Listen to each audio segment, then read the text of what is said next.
Obrigado, professora. Bem-vindo. Saudades. Bom, além disso, só para complementar também o motivo de eu também ter um pouco de mais embasamento para falar sobre isso, é que eu também sou conselheiro suplente do Conselho Regional de Medicina no estado do Pará, tá? E eu tô um pouco afastado das atividades, porque eu estou bem enrolado em outros projetos, mas a gente tem uma base jurídico-administrativa interessante para a gente poder debater e trazer essas informações. Bom, só colocando a divisão da apresentação, então a apresentação terá em torno de 40 minutos no máximo, tá bom? E terá 10 minutos no final para a gente poder discutir, tá?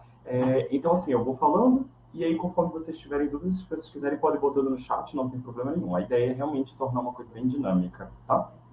Então, me identificar, né? Já fui identificado pelo professor, obrigado. Eu trouxe meu e-mail aqui também, caiobbb@ufpa.br, caso eu tenha alguma dúvida ou queiram tirar algum ponto específico. É um tema muito gigante, é um tema muito extenso e muito grande. Então, a ideia é a gente trazer pontos principais e pontos que são extremamente curiosos ou aspectos específicos. Os dois temas, processo ético administrativo e documentos médicos, eles são interligados, eles são intimamente relacionados. Então, a primeira parte, eu pedi desculpa também que eu estou saindo de um resfriado, e aí às vezes a minha voz pode falhar, tá bom? Então, o processo administrativo, ele é intimamente ligado aos processos de documentação médica. Então, o que é isso? Primeiro a gente vai falar do que é o processo administrativo, e aí eu vou correlacionar ele com os documentos médicos. Aí você vai entender, é por isso que eu tenho que tomar cuidado com isso, é por isso que eu posso fazer isso, por isso que eu não posso fazer aquilo. Tá bom? Então, vamos lá. Primeira coisa que a gente vai falar é sobre o que é ético administrativo, processo ético administrativo, tá bom? Então, a primeira parte que a gente tem que pensar é o que é um processo ético administrativo, ou ético profissional, né? O ético profissional está dentro do administrativo. Nós temos três esferas de processos, né? A gente tem o processo administrativo, processo legal, que geralmente o processo legal é dividido em civil e penal, tá? O processo ético administrativo, ele é o que acontece dentro dos conselhos regionais. Então, pode ser os conselhos regional de farmácia, conselho regional de enfermagem, conselho regional de medicina. Todos os conselhos têm processos administrativos que a gente está falando especificamente sobre postura ética dos profissionais.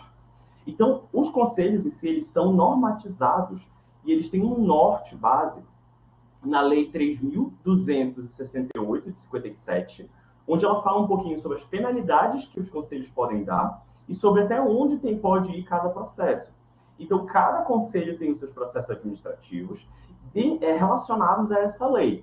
Tá? Então, as legislações administrativas não podem ser superiores às legislações federais ou estaduais, né? Então, ou os julgamentos, ou, enfim, os acórdãos, né? Os julgados, né? Do Poder Judiciário e o processo legislativo do Poder Legislativo, assim também como as medidas provisórias ou as leis temporárias que são feitas pelo Poder Executivo ou algumas normas do Poder Executivo. Então, o que acontece aqui? A nossa prática como profissional, eu vou falar especificamente sobre médico, porque é a minha praia, é onde eu posso falar melhor. Então, especificamente falando sobre a atuação profissional do médico, nós somos regulamentados, nós somos regidos por um Código de Ética Médica, que é uma resolução, que é essa resolução que está aí, que é a número 2217 de 2018. Esse Código de Ética Médica, ele está em todas as plataformas dos conselhos regionais, conselhos federais de medicina, em PDF. Se você abrir qualquer site de busca e colocar Código de Ética Médica 2018, você vai ter ele em PDF na íntegra. O Código de Ética Médica, assim como todos os códigos profissionais, eles são divididos em artigos, onde esses artigos são agrupados por capítulos. E esses capítulos, eles colocam sobre elementos que podem ser feitos e o que não pode ser feito pelos profissionais. E também o que eles podem se resguardar.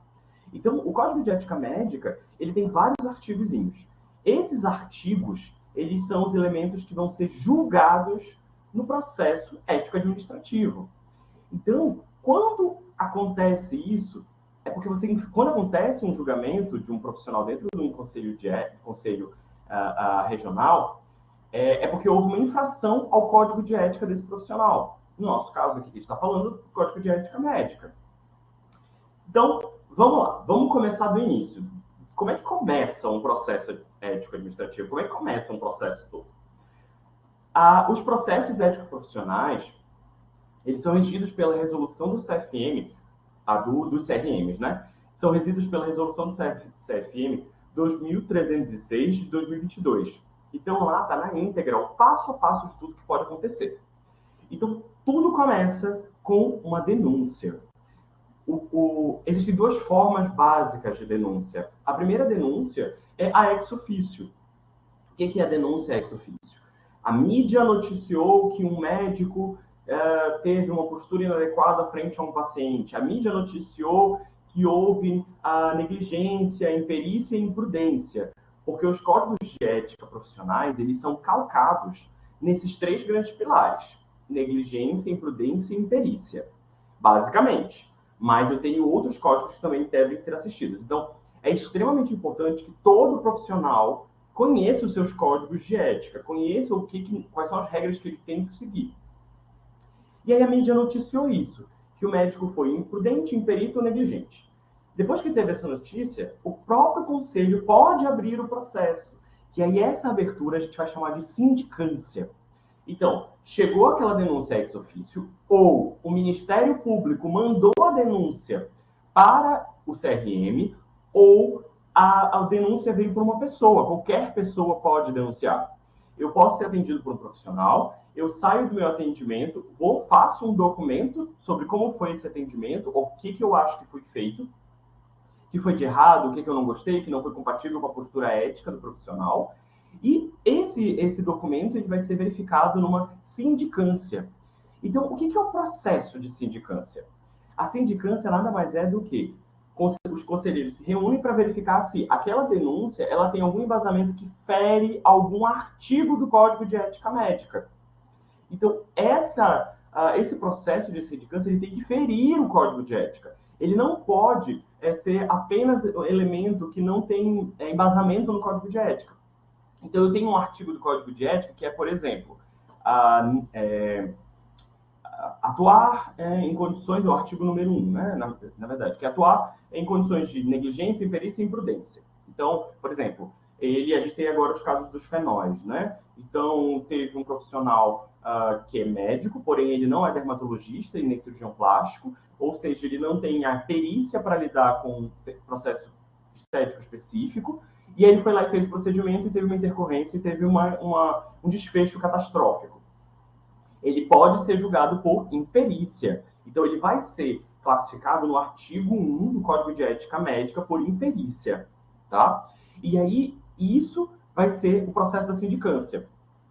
Então, só que, toda vez que a gente tem um processo de sindicância, o que a gente faz como conselheiro, né? O que os conselheiros fazem lá no conselho? Eles vão pedir o prontuário. Por isso que a gente fala, o prontuário é o principal instrumento que nós temos quando a gente vai falar sobre relações profissionais. Então, foi feita uma denúncia no Conselho Regional de Medicina, foi feita uma denúncia no Conselho Regional de Enfermagem, foi feita no Conselho Regional de Físio.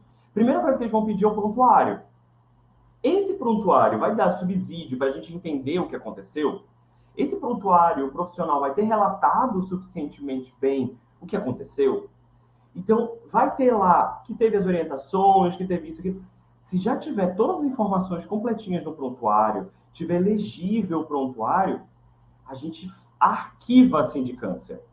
Por quê? A denúncia foi feita, mas com base no prontuário, a gente já consegue entender, e com base na defesa da manifestação do profissional que recebeu a denúncia, a gente já consegue entender que, ok, não houve infração do Código de Ética. Não. Nós pedimos o prontuário, pedimos a manifestação do profissional sendo acusado. Quando chega esses documentos que a gente vai analisar, a gente verifica que não. Houve ali realmente uma infração do Código de Ética. E aí o que eu faço? Eu vou lá e no Código de Ética eu verifico quais são os artigos que foram feridos neste caso que foi denunciado. Foi o artigo X, Y e Z. E aí eu vou lá e eu faço a classificação desses artigos. Quando eu faço a classificação desses artigos, eu posso ter algumas coisas que podem ser solicitadas a partir dessa sindicância. Eu posso abrir um PEP, que é o processo ético profissional, que é o processo que vai para julgamento, ele passa pelo julgamento, ele passa pelas oitivas, coletas de provas, E aí é um processo mais extenso, mais denso, e ele é complexo, e ele vai ter um desfecho específico de penalidades. Eu posso fazer um processo ad referendo, que é muito parecido com o PEP. Eu posso fazer uma interdição cautelar, ou seja, quando a gente está fazendo essa sindicância e a gente verifica que existe uma quantidade de evidências o suficiente ali para a gente poder tomar uma atitude para tirar aquele profissional médico a habilidade dele de atuar na área da saúde, a gente faz uma interdição cautelar.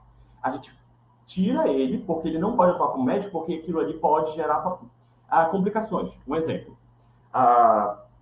O profissional médico ele está com um quadro onde ele tem um risco iminente ou algum elemento psíquico que possa gerar algum dano a ele ou a outras pessoas. A gente pode pedir uma interdição cautelar, porque aí essa interdição cautelar ela retira dele o poder de prescrever medicamentos, o poder de fazer procedimentos para a proteção dele e de outras pessoas. Eu posso também seguir a sindicância pode seguir para conciliação. A conciliação não pode envolver valores ou restituições ou qualquer elemento do tipo. A conciliação é apenas para esclarecimento de fatos e realmente você ter uma troca ali das duas partes, do acusado e do acusador, para tentar chegar num denominador comum. E eu também tenho o termo de ajuste de conduta, que é o TAC. O TAC é muito utilizado na administração pública como um todo. Ele é um termo de ajuste onde você coloca algumas condições. Esse profissional não, ele tem que fazer isso, isso e isso. Se acontecer novamente, ele vai ter essa penalidade. Tá? Então, ele ferindo o termo de ajuste de conduta, ele vai ter abrir um PEP, por exemplo, vai abrir um procedimento ético profissional. Então, esses são os fluxos que seguem o processo ético administrativo dentro dos conselhos. Se vocês quiserem mais informações, é como eu falei para vocês, eu estou um pouco ainda saindo do resfriado, então às vezes eu vou dar um leve fungado. Então, se vocês quiserem mais informações, eu sugiro que leiam a resolução do Conselho Federal de Medicina, as duas resoluções que eu estou trazendo, tanto do processo ético profissional quanto do Código de Ética. Tudo bem? Quanto às penalidades, então, nós abrimos o PEP, fizemos a oitiva, coletamos as provas, coletamos as evidências presenciais, organizamos esse processo, foi para julgamento. No julgamento, nós temos um revisor e um relator. Nesse julgamento, esse processo de julgamento que nós temos, a gente tem que observar que, a gente pode inocentar ou condenar esse profissional. Eu vou só ajeitar a cadeira. Nós podemos condenar ou inocentar esse profissional. São as duas coisas ali que eu posso fazer. Se eu condeno ele está imputado numa penalidade. E aí, a penalidade, como eu trouxe para vocês, está na Lei 3.268 do ano de 57. E as penalidades podem ser 5 penalidades. Tá? A penalidade... Se eu não condenei, se eu absolvi ele, ou ele foi inocentado, o processo é arquivado. Tá bom? E aí, das penalidades, voltando, a gente tem 5. A primeira é a advertência confidencial em aviso reservado. A segunda é censura confidencial em aviso reservado. O terceiro é censura pública com publicação oficial, tanto diário oficial, tanto meio de comunicação. Tá? Geralmente o diário oficial que é utilizado. Quarto, suspensão do exercício profissional por até 30 dias. Ou seja, durante aqueles 30 dias, esse profissional não pode atuar com atendimento, prescrições ou procedimentos. E, quinto, cassação do exercício profissional ad referendo pelo Conselho Federal. Todos os processos éticos profissionais que tiverem condenação, eles podem pedir recurso, eles podem pedir uma reavaliação do Conselho Federal. Então, o que acontece? Eu tenho a condenação a nível estadual, mas eu posso pedir para o Conselho Federal revisar esse processo. O que pode acontecer? O Conselho Federal fala, não, está tudo certo, não vejo problema, eu endosso o processo a nível estadual. Ou não, achei um problema. Temos um problema processual, temos um problema de coleta de provas, temos algum problema aqui que precisa ser revisto. Retorna para o Conselho Estadual e esse Conselho Estadual vai ter que rever e vai ter que reanalisar. Lembrando que, como tudo no direito, né, tem prazos. Então, tudo tem que ser observado prazo. Hoje, qual é a grande dor de cabeça que os conselhos regionais têm? É o déficit ou a defasagem dos dados cadastrais dos profissionais inscritos no Conselho Regional de Medicina. Então, eu tenho o colega médico, ele não vai lá e atualiza os dados dele. Ele mudou o endereço dele. E aí o Conselho Federal não consegue mandar para ele a carta. ou não consegue entrar em contato por e-mail, ou não consegue entrar em contato por telefone, porque os dados cadastrais deles estão desatualizados. E isso é um artigo, é o artigo 17 do Código de Ética Médica, que é a infração de não responder ao seu conselho de classe. Então, você já vai ter um PEP só por não ter respondido ao seu conselho de classe. Então, é sempre importante que manter o seu cadastro sempre atualizado no seu conselho de classe. Tá bom?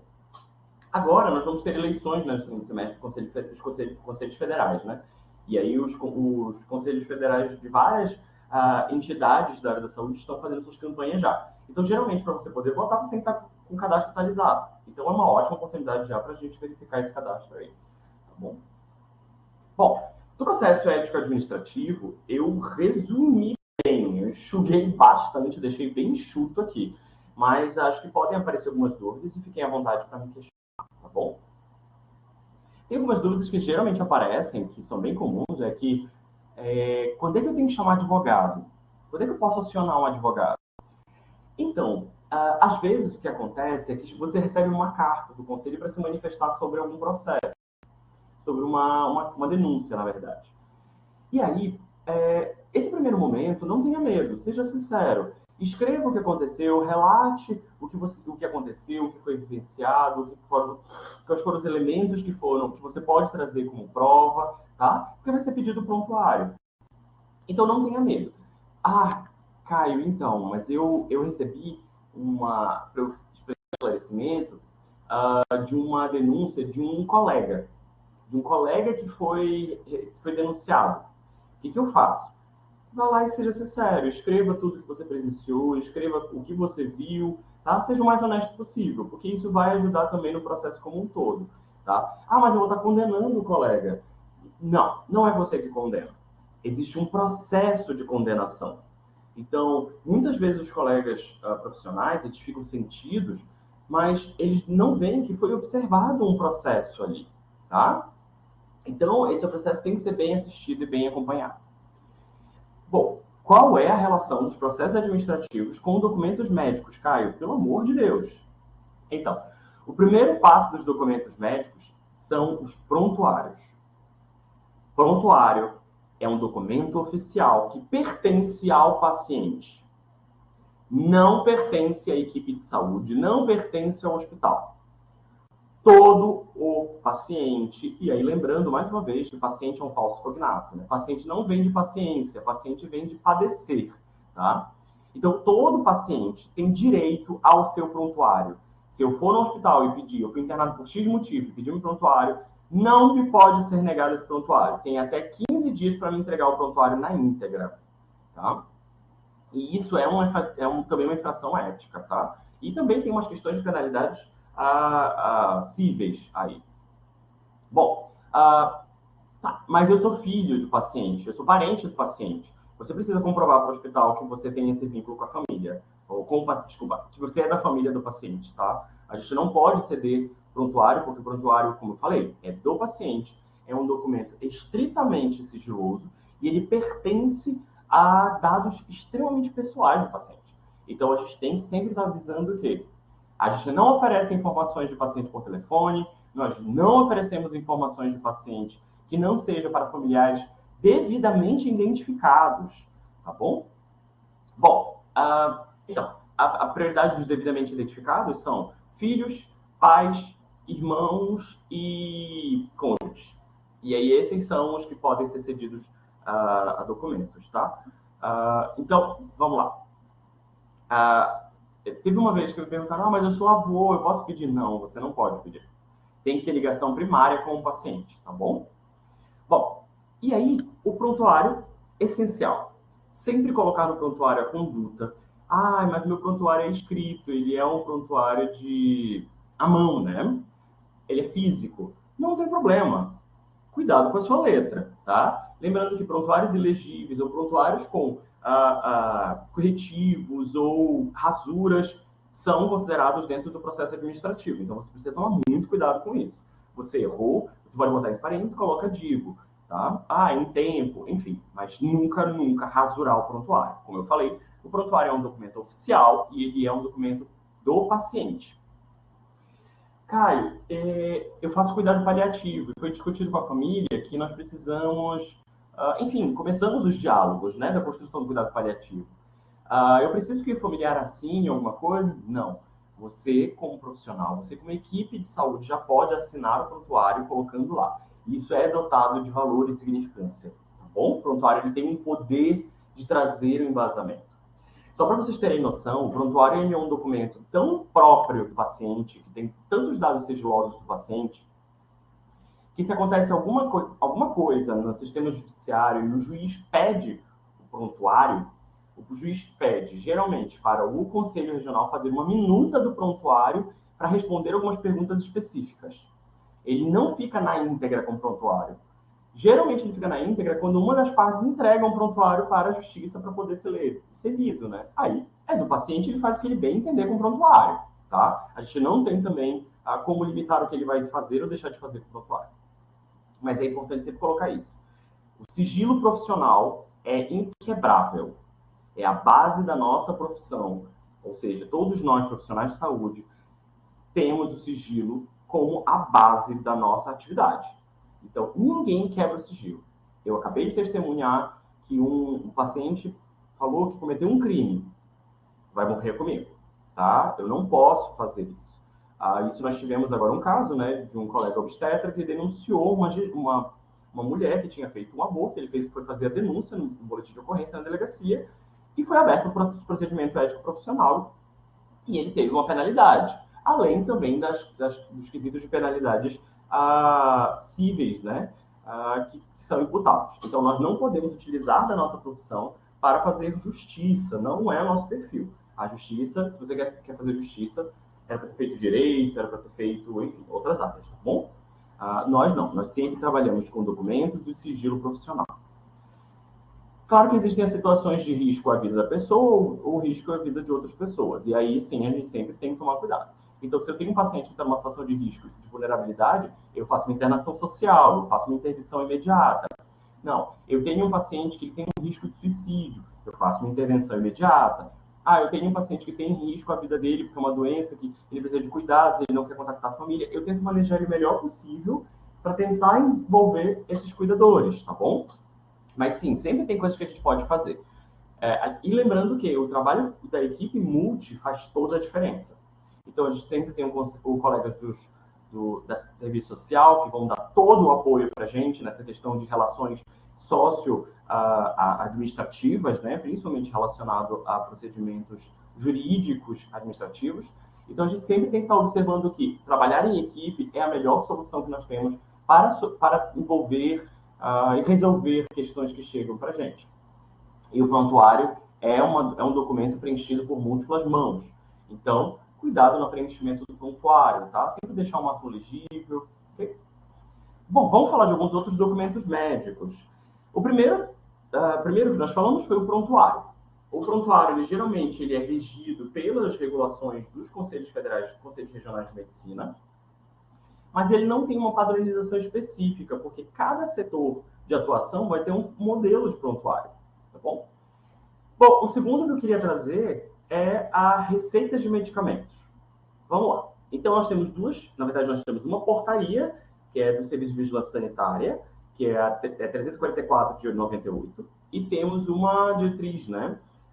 Uma RDC de 44, RDC 44 de 2009. Esses dois documentos básicos, eles fazem o quê? Eles colocam a estratificação das receitas. Então, eu tenho alguns tipos de receita, nós temos basicamente 4 tipos de receitas, dividido por cores e letras, que eu não vou entrar minuciosamente, é fácil conseguir essas informações, também na RDC também consegue, mas o que eu quero trazer que eu acho extremamente importante? A primeira é receitas controladas. Elas precisam estar intimamente amarradas ao retorno do paciente. Exemplo, eu faço um remédio psicoativo, eu faço um medicamento psicoativo. Então, eu faço uma medicação, enfim, anticonvulsivante, por exemplo. Eu faço esse medicamento e aí eu passo uma receita que eu sei que vai durar 30 dias. Você vai ver esse paciente em 30 dias, o retorno dele está certo para 30 dias. Se você não tem certeza sempre trabalhe com uma margem a mais. Por quê? Medicamentos controlados e de uso contínuo não é tão fácil assim você conseguir, esse paciente conseguir receita. Então, é extremamente prudente a prescrição das receitas de medicamentos controlados estarem bem calculadas. O que a gente mais observa acontecer é, acabou a receita X e o paciente não tem mais. Ou ele não foi na consulta, aí é uma questão do paciente, mas ou não tem vaga, ou não tem... Então, Caio, como eu posso solucionar isso? Aquele paciente faltou a consulta e eu tinha planejado vê-lo daqui a 6 meses. E aí as receitas vão acabar daqui a 6 meses. Eu posso deixar uma porta aberta para ele renovar essa receita comigo. Mas eu preciso avaliá-lo. Então ele volta numa nova consulta com você, tentar remanejar ele da melhor forma possível, tá? Mas deixar essa porta de comunicação sempre muito bem aberta com o paciente. Quando nós prescrevemos medicamentos de receitas controladas, nós temos efeitos colaterais intensos e temos também recidivas do quadro patológico que são também significativas. Então, a gente precisa ter esse cálculo muito bem amarrado do retorno do paciente, tá bom? Ele não veio tal dia. Então, isso acontece às vezes muito com consultórios que são pagos, né? O colega psiquiatra, o neuro, ele tem uma consulta agora e aí você precisa reavaliá-lo. E aí, às vezes, o paciente não está financeiramente bem para o retorno, ou enfim, para a consulta. E aí, o que acaba acontecendo é que ele perde a consulta. Então, você precisa ter alguns mecanismos ali para poder dar suporte para esse paciente. O que você não pode é largar esse paciente e deixar ele vulnerável quanto a essas questões medicamentosas. Bom, vamos para a segunda agora, o terceiro documento, perdão. O primeiro foi prontuário, o segundo são as receitas. Como eu falei para vocês, a gente vai ter 40 minutos de discussão. 40 minutos de apresentação e aí depois a gente só tira dúvidas, tá bom? Claro, o que eu consegui tirar. Então, o segundo é o atestado, o terceiro, desculpa, é o atestado e as declarações. Quem regulamenta atestados e declarações são algumas normativas do INSS, principalmente quando a gente vai falar de datas e prazos, e a CLT, tá? Que é a legislação trabalhista. A legislação trabalhista ela tem alguns tópicos que falam sobre essa parte das declarações e atestados. Bom, primeiro ponto que nós temos. Atestado, ele é feito para ele é um documento validado por um profissional médico para afastar o paciente... Eu estou com soluço, gente, desculpa. Nunca pensei que isso fosse acontecer no meio de uma apresentação, vai atrapalhar todo o meu raciocínio. Porque eu estou falando e para, né? Bom, acontece. Vamos lá. Então, os atestados, eles são documentos validados... até parou, graças a Deus. Atestados, eles são validados... Fiquei tão nervoso que parou até o soluço. Então, os atestados, eles são documentos validados por um profissional médico ou dentista que atesta o afastamento, a necessidade de afastamento do profissional de suas atividades laborais por X dias, tá? Na normativa do INSS, o profissional pode afastar, sendo o empregador que vai pagar esse afastamento até o 15º dia. A partir do 16º dia, vai ser pago pelo INSS. Então, tem que passar pela perícia no INSS para ser pago esse restante, todos esses dias, né? Foram 20 dias. Então, todos os 20 dias vão ser pagos pelo INSS e não pelo empregador. Além disso, o atestado também serve para aulas, serve para atividades acadêmicas, serve às vezes para você... e todos servem também para você justificar que você não estava bem de saúde naquele período. Os atestados têm que ter algumas informações obrigatórias. O nome completo do paciente, a data da emissão, o endereço do profissional, o nome completo do profissional, o registro do conselho de classe do profissional e a assinatura. Professor, é obrigatório o carimbo? Nenhum carimbo é obrigatório. O que é obrigatório é a assinatura. Gente, se vocês chegarem em qualquer loja de carimbo, levarem o meu CRM, o meu nome, vocês conseguem fazer o carimbo. Ninguém pede nada. Carimbo não é um elemento obrigatório. O que é obrigatório é o nome legível. Eu estou sem o carimbo. Eu vou assinar e vou escrever o meu nome legível por extenso. Caio Vinícius Botelho Brito. E embaixo eu vou colocar CRM Pará 12020, que é o meu registro de conselho de classe. Se você quiser ouvir o CRM de qualquer profissional, você consegue no site do Conselho Federal de Medicina. Você vai no site, coloca o nome do profissional e ele vai te dar o registro do conselho, porque isso é uma informação pública, tá? A gente precisa saber quem é que está relacionado a cada registro, até para ter essas relações de liberação de medicamento e documentos. Atestado para acompanhante, como é que funciona? Eu tenho um CID, que é pessoa saudável acompanhando pessoa doente. Os atestados, eles podem servir para acompanhante. O que a gente acaba fazendo é fazer um atestado para o paciente e o acompanhante utilizar o atestado no emprego para mostrar que estava acompanhando aquela pessoa no atendimento. Tá? Mas eu também posso fazer um atestado para o acompanhante especificamente, tá bom? Geralmente são dias bem menores e aí tem que tomar muito cuidado, porque tem que ver como é que é o vínculo da pessoa, tá bom? Eu também posso fazer uma declaração de comparecimento. A declaração de comparecimento ela é diferente do atestado. A declaração de comparecimento ela diz que aquela pessoa esteve da hora tal a hora tal em atendimento. Então, geralmente, a declaração de comparecimento é para aquela pessoa que ou faltou naquele dia no trabalho, ou na escola, ou enfim, na sua atividade laboral, ou é aquele período só que ela precisou se afastar para consulta. Tá? Lembrando que existem alguns direitos que têm que ser observados, como pais que podem se afastar 2 vezes ao ano para acompanhamento e atendimento médico de crianças. Lembrando que também a gente tem a questão da escola, né? Saúde na escola, principalmente quando a gente fala de saúde de escolas públicas, a gente tem atendimento de saúde dentro da escola, então às vezes as crianças passam mal em casa e não conseguem atendimento. Você pode levar na escola, tem que observar se a escola tem o programa funcionante, tá bom? E declarações. As declarações elas são um instrumento extremamente interessante, porque a declaração ela pode ser feita por qualquer profissional da área da saúde, e é uma declaração que ela pode fazer uma análise do estado de saúde da pessoa. Então, por exemplo, o colega da psicologia ele pode fazer uma declaração de estado de saúde psíquica daquele paciente, daquele usuário, né, daquela pessoa, porque nem sempre está paciente, nem sempre está sofrendo, né? E eu posso fazer uma declaração, por exemplo, que a pessoa está liberada para atividade física, por exemplo. Não tem nenhuma doença que restringe ela de atividade física. Tá? Então, são coisas diferentes. Bom, para a reta final de documentos, né, e aí eu vou fazer os 40 minutos prometidos, e depois a gente abre para as discussões e perguntas, tem a declaração de óbito. Gente, declaração de óbito é uma dor de cabeça, porque assim, a declaração de óbito, ela basicamente que alimenta alguns sistemas de informação. Então, o principal sistema de informação que é alimentado pela declaração de óbito é o sistema de informação de mortalidade, que é o SIM. Então, ela é a base extremamente importante para planejamento de políticas públicas. Então, eu preciso que notificações e declarações de óbito precisam ser muito bem feitas. Tá?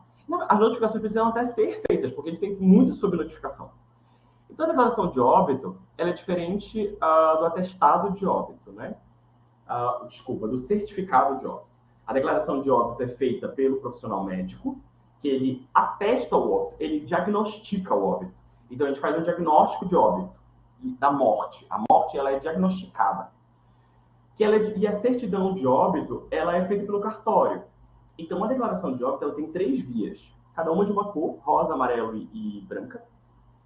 E cada via vai ficar no local. Uma vai para o cartório, outra vai para o sistema de vigilância e outra vai ficar no arquivo do próprio hospital. A que vai para o cartório é a que vai para a família, a gente entrega para a família. Tá? Então, essas 3 vias elas vão alimentar coisas diferentes. Então, essa declaração ela precisa ser preenchida e feita somente por se você viu. Nós temos um caso recente, eu acho que foi do ano passado, de um colega que está respondendo um processo, um colega médico que está respondendo um processo, que ele fez uma declaração de óbito de uma paciente e não viu o corpo dela. Então, ele declarou um óbito de uma pessoa que ele não sabe quem era. Então, isso é uma infração ética gravíssima. Lembrando que, atestados e declarações de óbitos, você pode ser considerado cúmplice se você for liberar um atestado para uma pessoa que não estava realmente doente. Por exemplo, eu fiz um atestado de uma pessoa e ela assaltou um banco. Eu fiz um álibi para ela, pessoa. Tá? E se for declarado que foi utilizado de má fé, é um álibi. Então, você é imputado eticamente nisso. Assim como a declaração de óbito. Você pode fazer uma ocultação de cadáver com a declaração de óbito. Então, é muito importante a gente sempre ter consciência dos documentos e a responsabilidade civil e penal que nós temos. Tá? Então, atestar algo, você só pode atestar se você realmente verificou. Ah, é muito comum. Ah, eu preciso de um atestado porque eu faltei uma prova, eu não sei o quê. Não, não vou liberar seu atestado. Para isso, não é assim que funciona. Tá? O atestado precisa realmente ter uma justificativa saudável e ter uma certeza aí. Porque se a pessoa utilizar esse atestado com má fé, você vai ser imputado. Tá bom? Então a gente precisa ter essas responsabilidades aí. Bom, eu vou sugerir uma bibliografia. Bom, eu sugeri um monte de biografias até agora, né? Pode até não parecer, mas todas essas legislações que eu sugeri são bibliografias para lerem, quem estiver interessado. Então, tem a declaração de óbito, que é o manual de instruções para preenchimento, né? E recursos eletrônicos do Ministério da Saúde. Tem essa edição de 2022. Então, ela é uma edição bem recente e ela já tem a declaração de óbito digital. Então, é bem legal, porque a gente já consegue ter aí um arcabouço bacana para a gente poder trabalhar. Bom, qual é o ponto nevrálgico da declaração de óbito? É o componente quinto, é a caixinha 5 da ficha. Então, a ficha é dividida por caixas, e aí o tópico 5, né, que é o oficialmente falando, que são condições causadas de óbito. Então, vamos lá. Falando especificamente sobre causas de morte. As causas de morte, eu tenho a parte 1 e a parte 2. Tá? Eu vou pegar aqui a minha canetinha, que aí eu acho que fica mais fácil para eu registrar. Então, eu tenho a parte 1 aqui e eu tenho a parte 2. A parte 2 é mais facinha de preencher, porque você vai colocar aqui nessas duas caixinhas somente situações que ajudaram, colaboraram para o óbito, mas não são intimamente ligadas. Então, por exemplo, o paciente era hipertenso, ele era diabético, ele era acamado, tá? Lembrando que qual é o grande macete aí? É sempre você verificar se existe um CID para você preencher. Se tiver CID, se tiver um código de doença, já é meio caminho andado, tá? Mas existe uma pegadinha aí também, tá? Então, qual é o raciocínio aqui? O raciocínio é que o D levou o óbito, foi uma consequência, gerou uma consequência para o C, que gerou uma consequência para o B, e que gerou uma consequência para o A. Então, um é consequência do outro. A letra A, ela é a causa mortes imediata. Causa mortes imediata não é parada cardíaca, tá? Não é insuficiência respiratória. Causa morte imediata são causas mortes imediatas. Apesar de a gente ter o CID dessas causas mortes, parada cardiorrespiratória, insuficiência respiratória, você não pode botar causas genéricas. É a mesma coisa que eu botar assim na letra A, morreu. Não. Você precisa colocar ali o que repercutiu. Então, por exemplo, e lembrando que eu não preciso preencher os 4 caixinhas. Eu tenho, por exemplo, eu posso preencher só a letra B, aí na letra B eu botei assim, politraumatismo. Letra A, hipovolemia, tá? Ou hemorragia, tá? Choque hemorrágico, ou choque hipovolêmico, tá? Então, assim que a gente tem que preencher. A gente não pode preencher com parada cardiorrespiratória. Falência múltipla de órgãos, gente, é a coisa mais errada que tem. Porque é lógico que a falência múltipla de órgãos vai relacionar com a morte. Parada cardiorrespiratória, toda morte tem um desfecho de parada cardiorrespiratória, então não faz sentido você colocar. Por que não faz sentido? Porque quando eu vou tabular esses dados para ver as causas de óbito, eu não consigo analisar esses dados da melhor forma. Então, falência múltipla de órgãos, parada cardiorrespiratória, insuficiência respiratória, não são causas imediatas de óbito, tá? Você precisa colocar. O macete se você chegou numa dessas 3, tire essas 3 e coloque a anterior, tá? Lembrando que você não precisa preencher os 4 quadradinhos. Sempre preencher o tempo, relacionar o tempo do óbito. Então, você precisa colocar. Geralmente, a gente coloca em horas, tá bom? No Covid, eu lembro que eu preenchi muita declaração de óbito. Todos nós preenchemos, né? E aí, como é que a gente preenchia? Era assim. A letra B tinha a influenza não especificada, né, Covid, e letra A tinha síndrome da angústia respiratória do adulto. Eu poderia colocar na letra A insuficiência respiratória, tá? Só que isso é muito, muito genérico. Então, geralmente a gente colocava a síndrome da angústia respiratória e aí já fechava, porque é lógico que vai chegar na falência pulmonar, tá? Então, A preenchimento da declaração de óbito, ela não tem muito mistério. Eu acho que o ponto mais dor de cabeça é esse, tá bom? Bom, como prometido, batemos 40 minutos, 41 minutos, né? E vamos para as dúvidas agora, então. Vamos lá, vamos... Quem tiver dúvidas, se quiser abrir o microfone e se manifestar, fique à vontade. Tá, o João Jorge... Ah, o João! Boa noite, João. É boa noite já, né? Então perguntou: caso um paciente cometa suicídio, o qual foi revelado ao seu médico assistente em consulta momentos antes do desfecho trágico, e este médico não tenha. Opa, me perdi. Este médico não tenha solicitado internação compulsória, ele pode ser penalizado? Qual seria a penalidade? Não, não pode ser penalizado. Não há. A gente tem que pensar numa coisa: o médico ele é responsável pelos meios e não pelos fins. Se eu tenho um paciente que verbalizou ou que teve o risco de suicídio e ele foi ao final, ele foi ao desfecho, a gente tem uma limitação muito grande aí, né? A gente tem que dar todo o suporte para o paciente. Mas se ele foi ao desfecho, a gente não tem responsabilidade sobre isso, tá? Sobre o desfecho dele. Então, lembrar que eu posso, quando vem um paciente na consulta comigo, eu posso falhar, eu posso errar, e eu não sou responsável pelos fins. Eu não sou responsável em curar uma doença. Eu sou responsável em oferecer todos os tratamentos disponíveis e métodos para chegarmos à cura, tá? Tanto o cuidado paliativo, a gente tem essa discussão. Então, o médico, ele é tecnicamente responsável pelos meios e não pelos fins, tá? Existe uma discussão dentro da cirurgia plástica e da dermatologia sobre é responsável pelos fins, pelo formato dos fins. Mas isso ainda é muito questionável, tá? Nós ainda somos responsáveis pelos meios e não pelos fins. Em caso de preenchimento da declaração de óbito com algum dado de paciente errado, como proceder? Perfeito. Você preencheu e saiu alguma coisa errada. A primeira coisa que você vai fazer é pegar toda a declaração enumerada. Então, ela é rastreável. Você vai pegar essa declaração e você precisa devolver essa declaração à Secretaria Municipal de Saúde. Quem dispensa as declarações são as Secretarias Municipais de Saúde.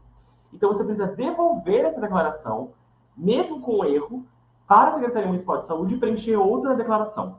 Então, você preenche outra declaração e a errada você devolve à Secretaria de Saúde, porque aí eles mesmos no sistema, porque existe um sistema nacional integrado, eles fazem a justificativa dessa devolução, ok? Quanto ao atestado, caso passe de 15 dias, esse pedido de afastamento, eu acho que faltou o resto da pergunta. Julie, eu não sei se está faltando o resto da pergunta. Caso passe o pedido de afastamento, se passar de 15 dias, vai para o INSS. Você precisa, o empregador precisa orientar que a Sara falou, devolvo à Secretaria de Saúde as 3 vias. Sim, as 3 vias. Todas as 3 vias têm que ser devolvidas porque eles vão carimbar com invalidando. E aí você preenche uma nova, tá? Geralmente, por exemplo, quem cuida desses fluxos já conhece bastante como funciona, tá? Se não conhecer, você tem uns números das secretarias municipais que eles têm, que você pode entrar em contato para tirar dúvidas e tudo mais, tá? Porque eles geralmente dão esse suporte. Se o atestado passar de 15 dias, a partir do 16º dia é pago pelo INSS. Então, o que a gente tem que orientar é que o paciente, quando ele tem um atestado que tem múltiplos dias, 60 dias, ele precisa baixar o aplicativo do INSS, se cadastrar e mandar ali no aplicativo do INSS o seu atestado e para agendar a sua perícia. Porque aí o pagamento daquele período vai ser feito pelo próprio Instituto Nacional de Seguridade Social, tá bom? O empregador não vai fazer esse pagamento, ok? Mais alguma pergunta? Mais alguma pergunta? Susto. Desculpa. Mais alguma pergunta? A minha pergunta cortou. Não estou conseguindo ligar o áudio para perguntar corretamente. Júlio. Será que seu microfone... sabe por quê? Porque eu acho que você está só em áudio, você não está em microfone. Então está aparecendo só o fonezinho de áudio para você. Talvez o que você tem que fazer é fechar o fone e abrir. Isso, quem quiser falar. Aí tá faltando o resto. Caso passe 15 dias esse pedido de afastamento, aí o resto ficou sem nada, sabe? Aí tá faltando só a segunda parte dessa segunda A primeira eu já respondi, ficou ok. A segunda ficou meio que avulso. Boa noite. Oi? Oi, Júlia, estamos de ouvindo, pode Olá. falar. Boa noite. A minha pergunta era a respeito, no caso, de gestante, porque eu Ok. costumo atender muita gestante ali no final da gestação, que eu percebo ali durante a avaliação, né, que ela precisa de um afastamento nesse período final, digamos assim. E aí ela precisa de um afastamento maior de 15 dias. Aí, nesses casos, o atestado em si, que eu percebo que o período precisa ser maior do que 15 dias. Quando eu descrever o quadro, eu coloco 15 dias somente, explico a respeito do INSS, ou faço um atestado sem a quantidade de dias e solicito como se fosse um laudo, alguma coisa assim? Não, não. Você vai prescrever o atestado, você vai escrever ele com o período que você precisa se afastar, que afastá-la. Então, por exemplo, era uma gestante que está com 38 semanas, tá? Já tá... Não, bora botar um pouquinho mais que a gente ganha um tempo a mais. Ela está com 35 semanas, tá? E aí você quer afastá-la dessas 35 semanas até o dia do parto. Só que você não sabe direito quando vai ser. Então, vamos estimar ali que ela vai ter o parto com 39 semanas. Então, você tem aí 4 semanas de atestado. Então, você pode fazer o atestado de 4 semanas, né? Tendo aí 21 dias. E aí, a questão é, quem vai pagar, quem vai cobrir esse atestado? Vai ser a empresa ou se vai ser o INSS? O que acaba acontecendo é que a licença maternidade é antecipada. Então, ela é Sim, estendida, né? E aí ela tem uma fase de estendimento e aí a licença maternidade é coberta pelo INSS. E aí acaba entrando nesse bojo e o INSS acaba cobrindo. Então você faz entendi. sempre atestado cobrindo os períodos que você quer, independente dos 15 dias. Essa questão dos 15 dias é só para a gente orientar os pacientes que, a partir desses 15 dias, ele vai ter que se cadastrar no INSS para marcar a perícia um quanto antes.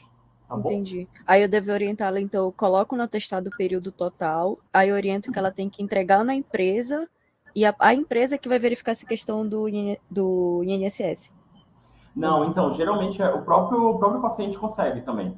Ah, Ela tá pode certo. fazer uma cópia desse atestado, entregar uma cópia para a empresa e uma cópia ela já faz o cadastro no aplicativo do INSS ou em alguma agência do INSS para já fazer esse agendamento. Tá certo. Obrigada, Tá? professor. Obrigada. Nada. Lembrando que os atestados eles podem ou não ter o CID, que é o Código Internacional de Doença. Você precisa pedir essa autorização para o paciente se ele quer ou não esse CID aí, tá bom? Ok. Obrigada, professor. Nada.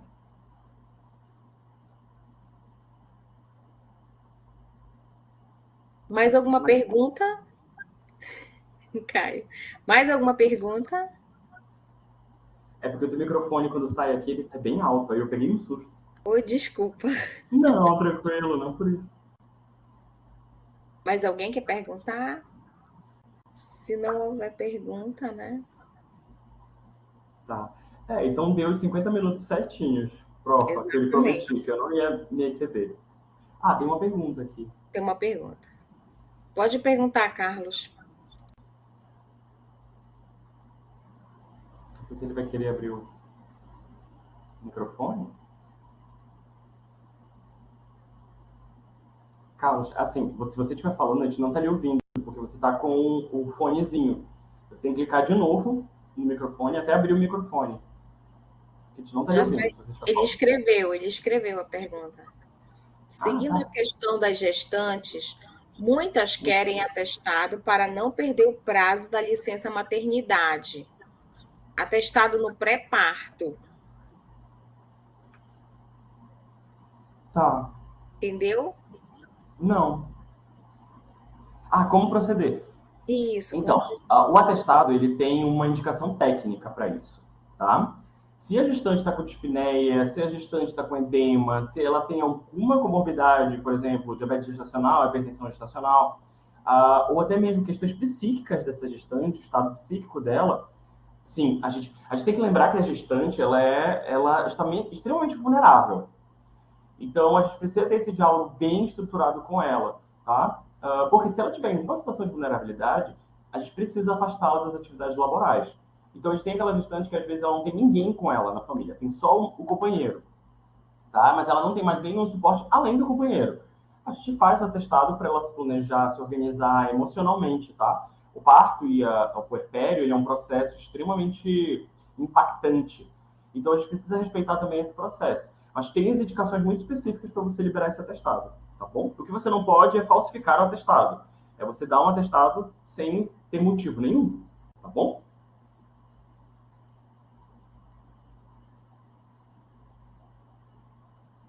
bom, eu acho que é isso. Entendi, acho que você quis perguntar. Se vai mexer na licença maternidade. Não, o atestado pré-parto, ele soma-se à licença maternidade, não antecipa a licença maternidade. Ela não tem que voltar da licença maternidade antes, porque ela entrou de atestado antes. Tá? A licença maternidade continua o mesmo e ela vai ganhar o período anterior por algum motivo de condição de saúde. Ao período anterior de parto, tá? Periparto. Acho que era isso.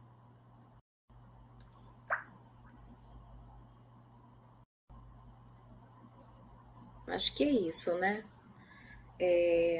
Se não houver mais perguntas, nós agradecemos a participação do Dr. Caio, Eu que mais uma agradeço. vez aqui no Telesaúde conosco, e agradecemos a participação de todos vocês aqui conosco no Telesaúde. Muito obrigada, boa noite a todos e até a próxima webconferência. Obrigada, Caio. Obrigado, sempre é um prazer.